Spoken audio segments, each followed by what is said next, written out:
Bismillahirrahmanirrahim. Alhamdulillahirrabbilalamin. Wassalatu wassalamu ala asyrafil anbiya'i wal mursalin wa ala alihi wa sahbihi ajma'in. Assalamualaikum warahmatullahi wabarakatuh. Salam Malaysia bersih dan salam Forum Remaja. Segala puji kehadrat Allah Subhanahu wa taala kerana dengan limpah kurnia dan izinnya dapat kita bersua lagi dalam pertandingan Forum Remaja Negeri pada pagi yang hening dan indah ini.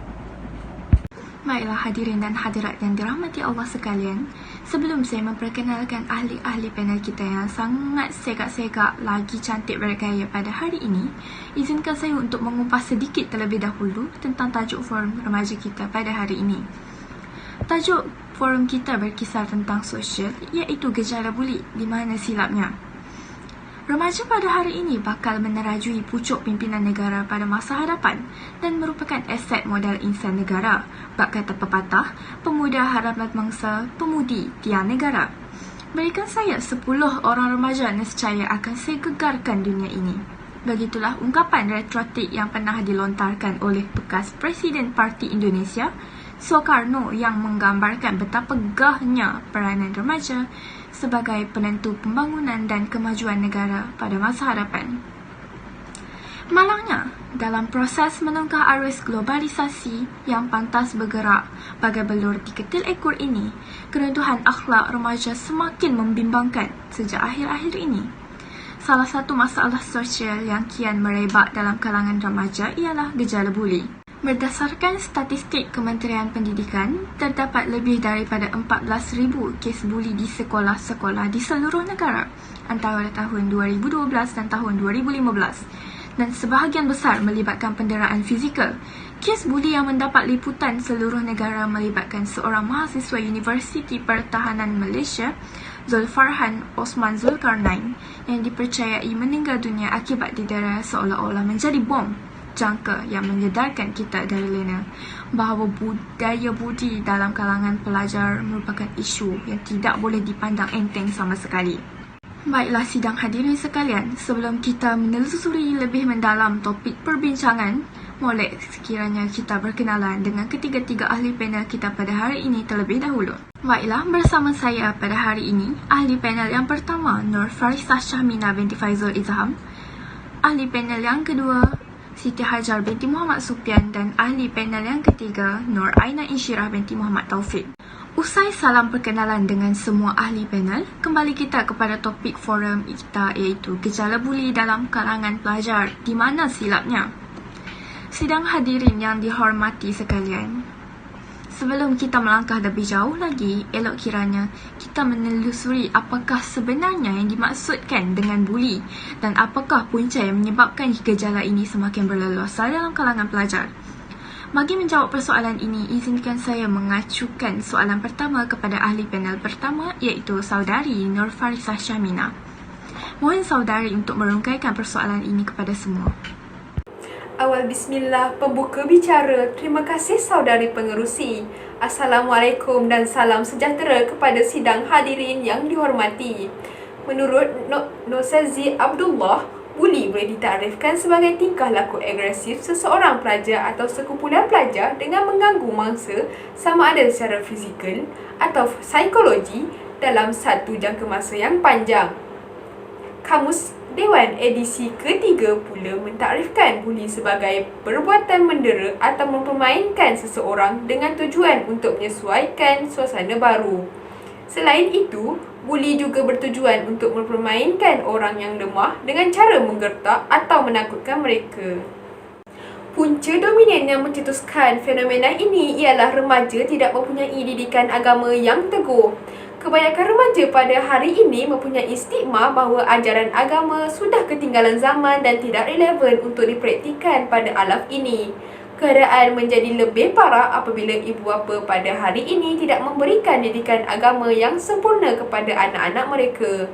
Hal ini terjadi kerana ibu bapa pada alaf ini sering mempunyai tanggapan bahawa ajaran agama tidak penting berbanding dengan pendidikan akademik yang dianggap sebagai tiket kejayaan anak-anak pada masa hadapan. Sikap ini menunjukkan bahawa terdapat ibu bapa yang semakin alpakan tanggungjawab hakiki mereka dalam membesar, mengasuh dan mendidik anak-anak mereka yang diumpamakan sehelai kain putih dan ibu bapa lah yang akan mencorakkan tingkah laku anak-anak sama ada seindah warna pelangi atau semalap masa hadapannya. Berlandaskan sikap remaja dan ibu bapa yang sebegini, maka tidak hairanlah anak-anak tidak mementingkan amalan solat yang difardukan kepada setiap Muslim, walaupun solat itu tiang agama yang dapat mencegah kemungkaran. Bukan itu sahaja, kebanyakan remaja pada hari ini lebih bertuhankan hiburan dan keseronokan duniawi semata-mata seperti melibatkan diri dalam black metal. Jika situasi ini berterusan, sudah pasti keharmonian masyarakat dan negara kita akan terjejas. Seorang tokoh cendekiawan pernah berkata, petanda runtuhnya sesuatu bangsa itu dapat dilihat apabila bangsa tersebut mencintai hiburan. Keimanan remaja yang senipis kulit bawang menyebabkan kehidupan mereka terumbang-ambing ibarat kapal tanpa nakhoda. Tegasnya, didikan agama yang tidak mantap mampu mendorong kepada penularan gejala buli di negara ini. Sidang hadirin, demikian tadi penjelasan tentang takrif gejala buli yang pada pandangan saya merupakan penjelasan yang sangat terperinci dan menarik daripada saudari ahli panel pertama. Seterusnya, saya mohon penjelasan daripada ahli panel kedua, saudari Siti Hajar binti Muhammad Supian, tentang punca-punca lain yang boleh menyebabkan remaja terdorong dalam melakukan gejala ini. Dipersilakan saudari. Assalamualaikum dan salam sejahtera. Terima kasih diucapkan kepada saudari pengerusi majlis. Sidang hadirin yang dihormati, kegoyahan institusi kekeluargaan juga menjadi pemangkin kepada gejala buli yang melanda di Nusa tercinta kita ini. Institusi keluarga porak-peranda disebabkan oleh tiada lagi persefahaman antara pasangan suami isteri. Oleh itu, kes penderaan, pertengkaran, dan penceraian semakin meningkat bagai bangkai gajah yang tidak dapat ditutupi dengan nyirunya lagi. Menurut kajian Jabatan Kemajuan Islam Malaysia, JAKIM, kadar penceraian pasangan suami isteri Islam di Malaysia berlaku sekali dalam tempoh masa 15 minit. Keluarga yang porak-peranda akan lalai untuk memberikan kasih sayang mereka kepada anak-anak remaja yang sentiasa memerlukan belayan dan perhatian daripada ibu bapa mereka. Keadaan ini membimbangkan kerana akan menjejaskan perkembangan remaja dan pembentukan personaliti remaja. Maka tidak hairanlah apabila remaja sanggup terlibat dalam gejala samsing ini untuk menarik perhatian dan mendapatkan sekelumit kasih sayang daripada ibu bapa mereka yang semakin alpa dalam memikul tanggungjawab hakiki mereka. Jabatan Kebajikan Masyarakat melaporkan bahawa 50% remaja yang terlibat dalam gejala negatif terdiri daripada remaja yang mempunyai konflik keluarga. Oleh hal yang demikian, izharlah bahawa kegoyahan institusi kekeluargaan turut mencetuskan fenomena buli remaja yang ingin melepaskan kemarahan mereka kepada individu yang lain. Bak kata peribahasa Melayu, orang lain makan nangka, orang lain terkena getahnya. Jika kita kaji dari dimensi yang lain, pengaruh rakan sebaya juga merupakan antara faktor gejala buli semakin menular dan kian serius sebagai duri dalam daging di negara kita pada hari ini.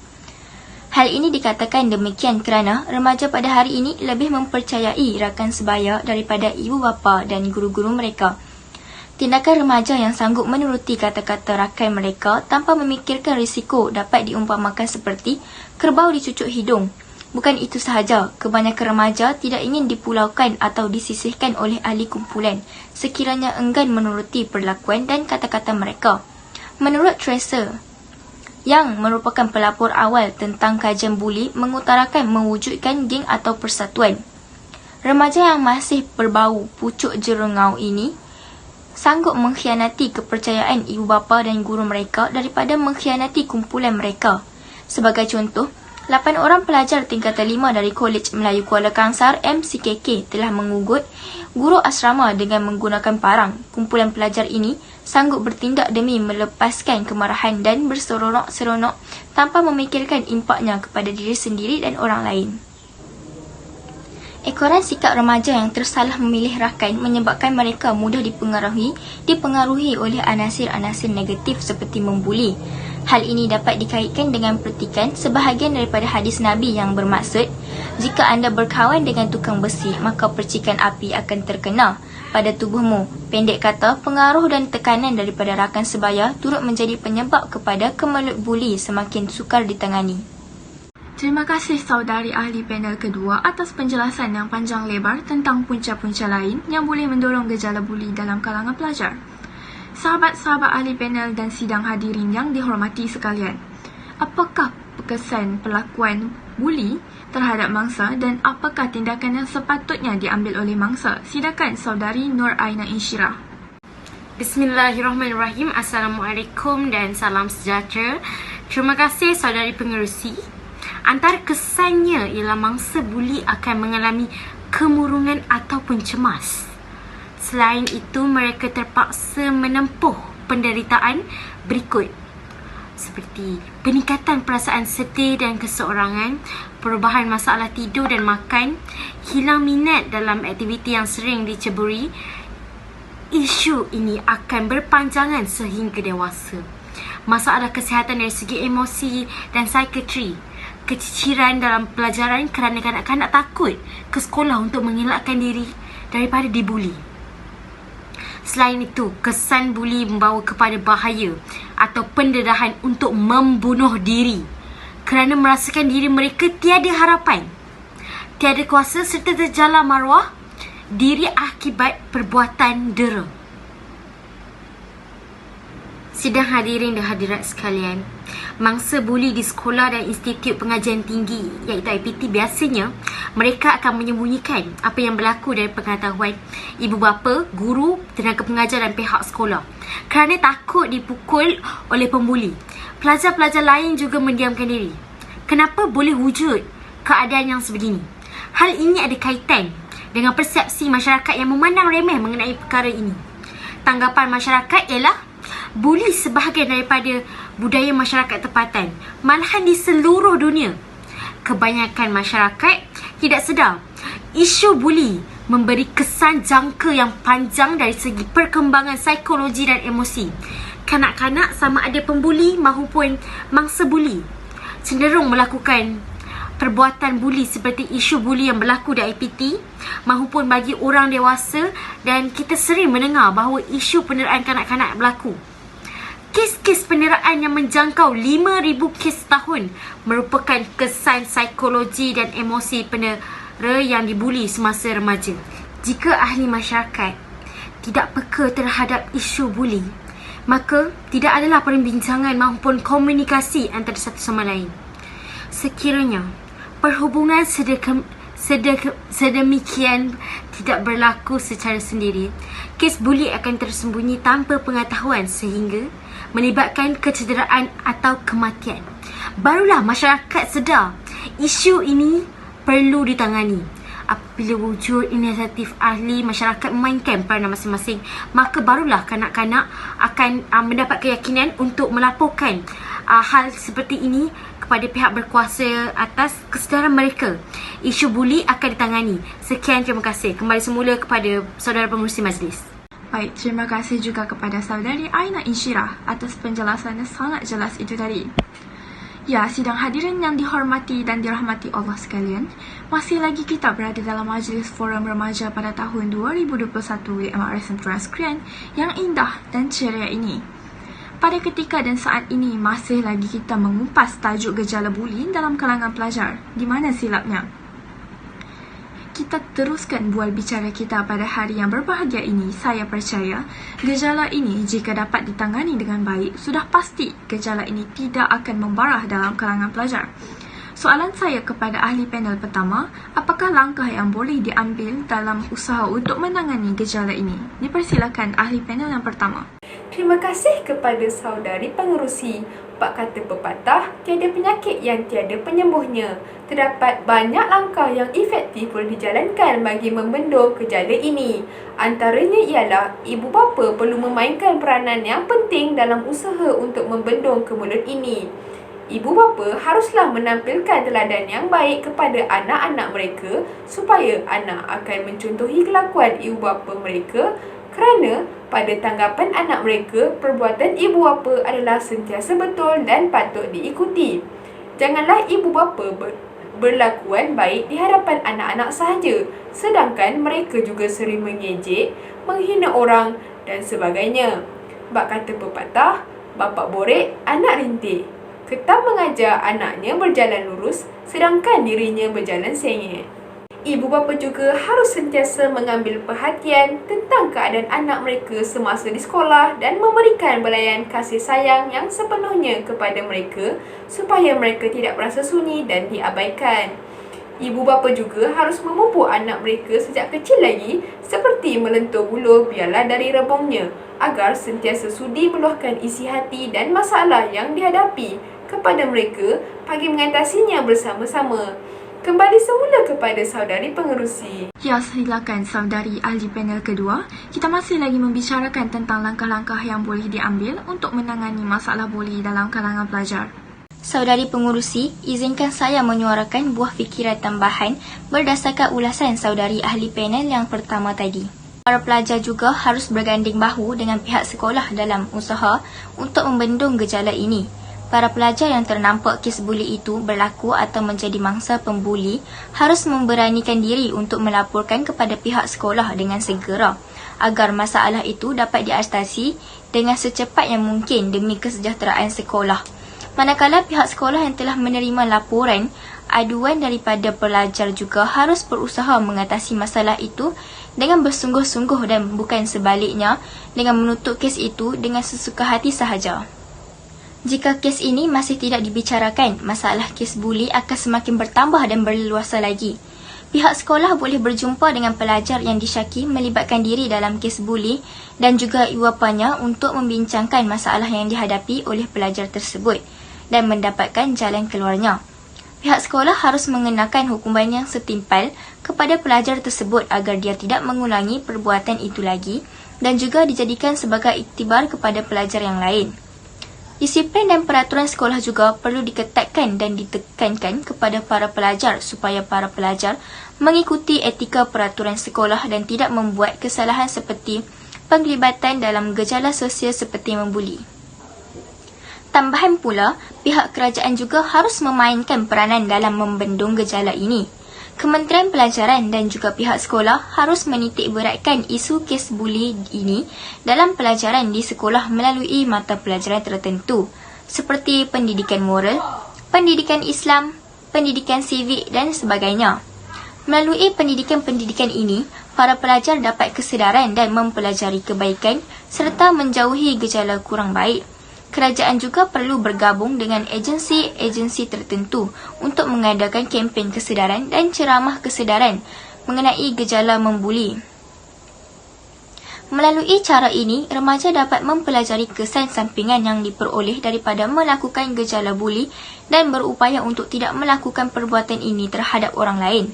Contohnya, kempen anti-buli yang dijalankan di Pekan Marang telah mendapat sambutan yang menggalakkan dan lebih kurang 70% kes buli dapat dikurangkan sekitar kawasan tersebut setelah kempen tersebut dijalankan. Terima kasih kepada ahli panel yang kedua kerana sudi menambah sedikit lagi isi untuk kita dapat memahami lebih lanjut tentang tajuk ini. Ahli panel ketiga pastinya mempunyai buah fikiran yang tidak kurang hebatnya. Silakan saudari Aina Insyirah.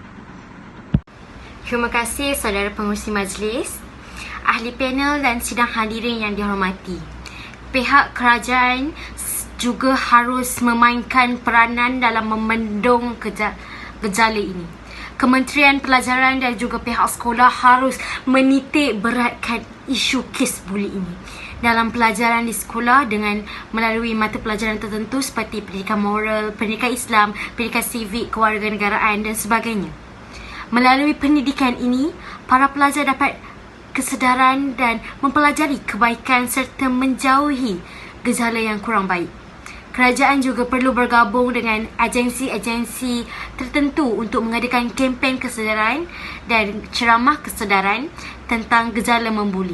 Melalui cara ini, remaja dapat mempelajari kesan kesampingan yang diperoleh daripada melakukan membuli dan berupaya untuk tidak melakukan perbuatan ini terhadap orang lain. Contohnya, kempen anti-buli yang dijalankan di Pekan Marang telah mendapat sambutan menggalakkan dan lebih kurang 70% kes membuli dapat dikurangkan sekitar kawasan tersebut setelah kempen tersebut dijalankan. Sekian, terima kasih. Terima kasih diucapkan lagi sekali kepada saudari Aina Insyirah.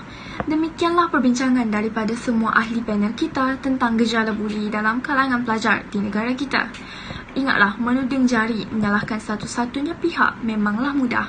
Tetapi, menyelesaikan gejala ini bukanlah semudah yang kita sangka.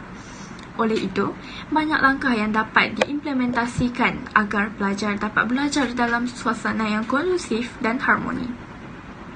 Kita tidak seharusnya mengharapkan usaha pihak berautoriti sahaja, tetapi kita juga perlu berganding bahu, ibarat ke bukit sama didaki, ke lurah sama dituruni. Dengan berkat usaha kita yang gigih, insya-Allah dapat kita melahirkan generasi muda yang dapat menjulang nama negara dan mengangkat martabat bangsa di persada dunia, agar duduk sama rendah, berdiri sama tinggi dengan negara-negara maju yang lain. Sidang hadirin yang dihormati, kalau berjalan dah sampai ke batas, kalau berkayu dah sampai ke pulau, kalau mendaki dah sampai ke puncak, kita telah sampai ke penghujung bicara. Entah sirih salah sarung, entah kata salah tutur, entah maksud salah sampai. Terimalah salam, salam bersantun. Salam yang minta maaf, salam yang minta ampun. Saya mewakili semua ahli panel mengucapkan setinggi-tinggi penghargaan dan terima kasih kepada semua hadirin yang sudi hadir menyaksikan pertandingan forum remaja ini. Lantaran keterbatasan waktu, saya mohon mengakhiri bicara ini. Mohon mengundur diri. Sekian, wabillahi taufiq wal hidayah. Wassalamualaikum warahmatullahi wabarakatuh. Salam Malaysia Prihatin.